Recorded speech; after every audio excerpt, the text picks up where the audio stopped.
kapatids. So, bali nandito tayo ngayon sa Maynila at minit up natin yung isa sa mga idolo na fans here sa US. So, bali ito si Kuya Neil Baptista ay isa sa OLR players. Ano po, no, Kuya?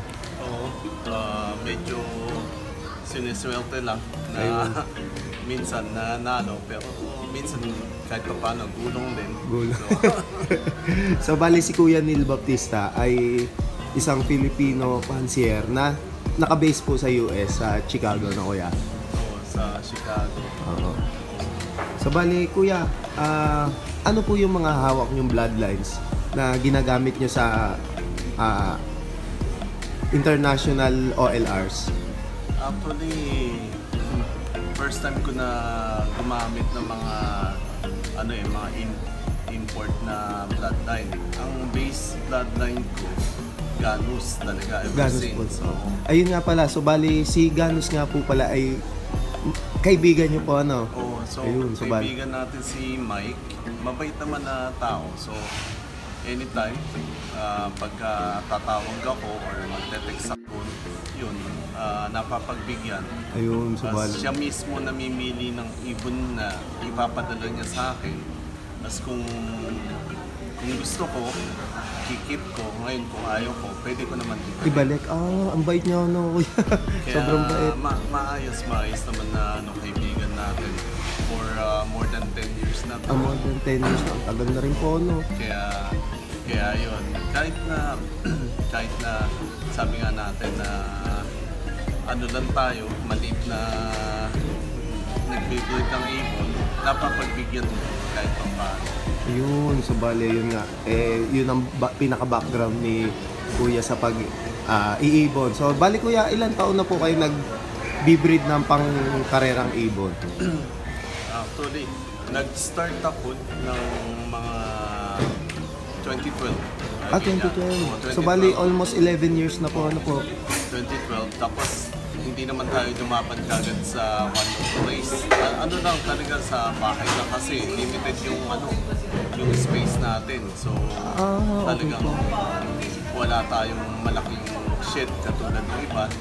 Na nakakapag po. Nag-start lang ako lumaban siguro mga after 2 or 3 years na.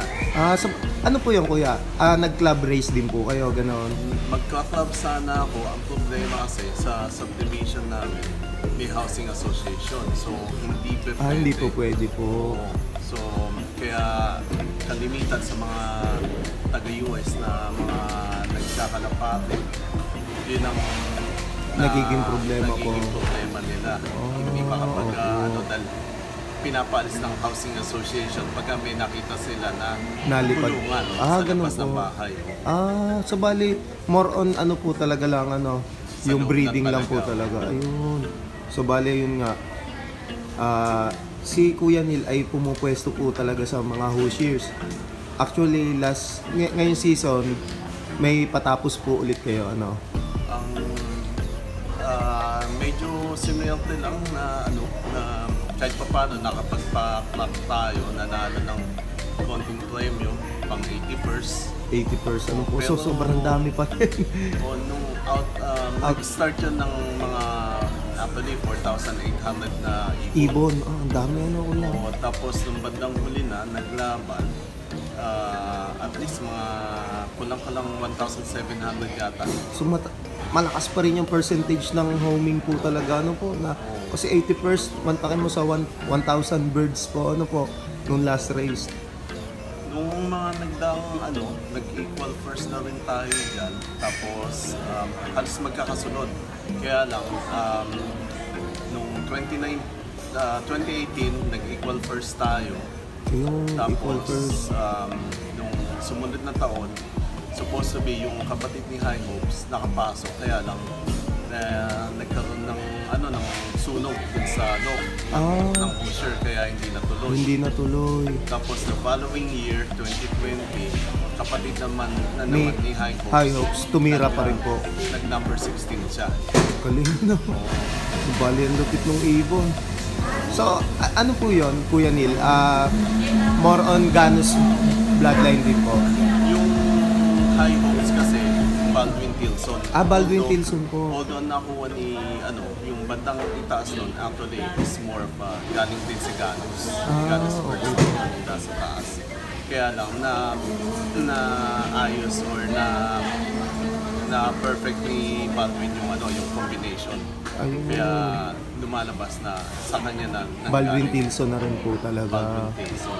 Ayun. Yung last year na nanalo sa akin sa Hoosier, 6 overall, tapos Grabe, ano po? pan 25th yata something na gano'n. Ano yun, out of Wolverine. So Ganos bloodline pa rin po. Bloodline pa rin. Galing ano, sobra. So, kumbaga talagang malakas talaga po yung dugo ng hawak ni Ganos po talaga. Ano po? Kasi maganda, ang kaganda kay Ganos, kinukuha niya yung mga best birds sa Mga sa OLR. ibang mga nananalo mga sa one of place. Tapos, ginadala niya, pre-equip niya. Ayun. So, sobrang ano po talaga, ano. So, bali, investments po talaga din, ano po. Eh, yun nga lang, talagang medyo may kataasan, medyo may pagkamahal. Pero worth it naman. Worth it po, ano po. Kung tutusin. Talagang makikilala din po talaga, ano po.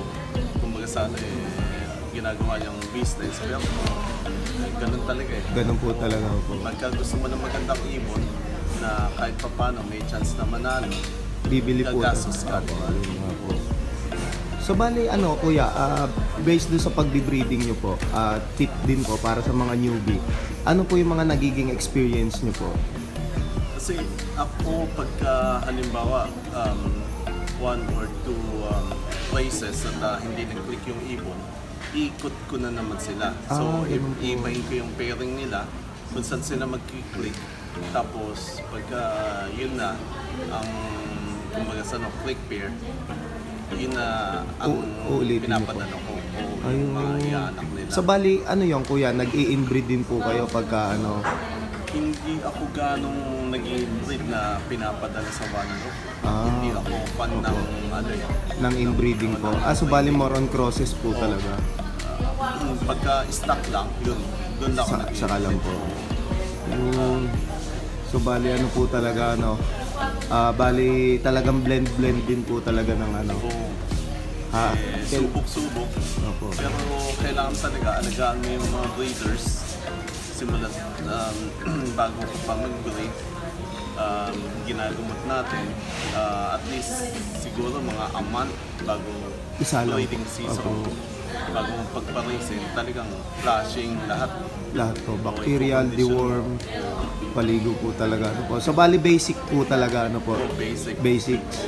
Ayun. Tapos non-stop ako kasi sa supplement eh. Monday, at least 5 days within the week panay supplement and then yung 2 days, tubig lang. Tubig lang. So bali may cleansing period din po talaga ano po. Talagang continuous ako na kasi para din ng tao yan na kumbaga sa nagte-take tayo ng vitamins. Sila din kailangan ng vitamins. So vitamins po talaga. Saka observation din po talaga ano, observation is good. Ayun. So bali yan. So bali kuya, di ba kayo po ay mga nag-i-import din po ng mga ibon? No. So bali meron po kayo mga newly acquired na mga porcelain.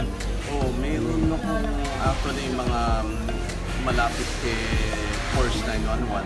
So, katulad nung isa ko, di bali pamangkin na ni Porsche 911. Ayun. So, dalawang mga malalapit na ibon, meron pang hopefully padating na na anak ni Porsche 911. May anak na po. Inbred. Inbred na po. Oh, Na grabe. pipa din. Pipa bird na po. Pipa din. So, Ayun. hopefully, may mga nakuha din tayo na ibang ibon na katulad ng Laureate, New Laureate po. Best Keeper. So, medyo nag-start pa lang tayo na Sumubok ng ibon. bagong ano po. Yun. Kaya, titignan natin, hopefully makapag-produce ng winner.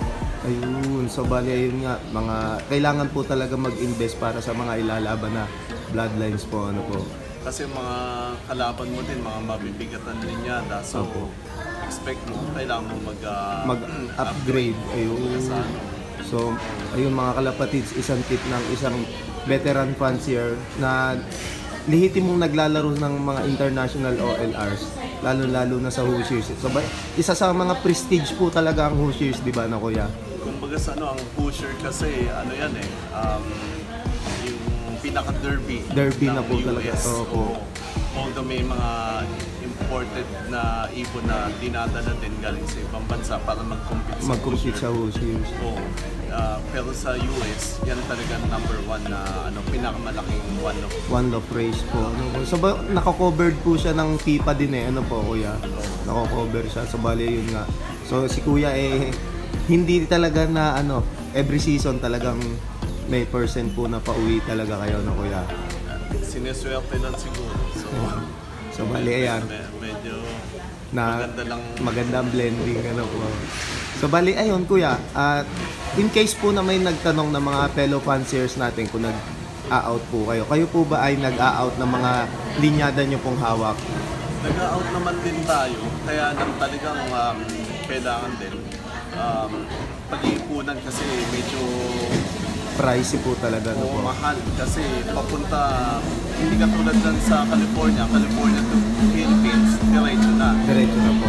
kasi kami, dahil na sa East Coast, papadala pa namin sa California. Tapos California to Philippines. Philippines. So po, kumbaga quarantine pa po sa kay High Ace po po. Oo. Ayun. So madami naman tayong talagang shipper sa California, kaya lang talaga medyo mahal. Ayun.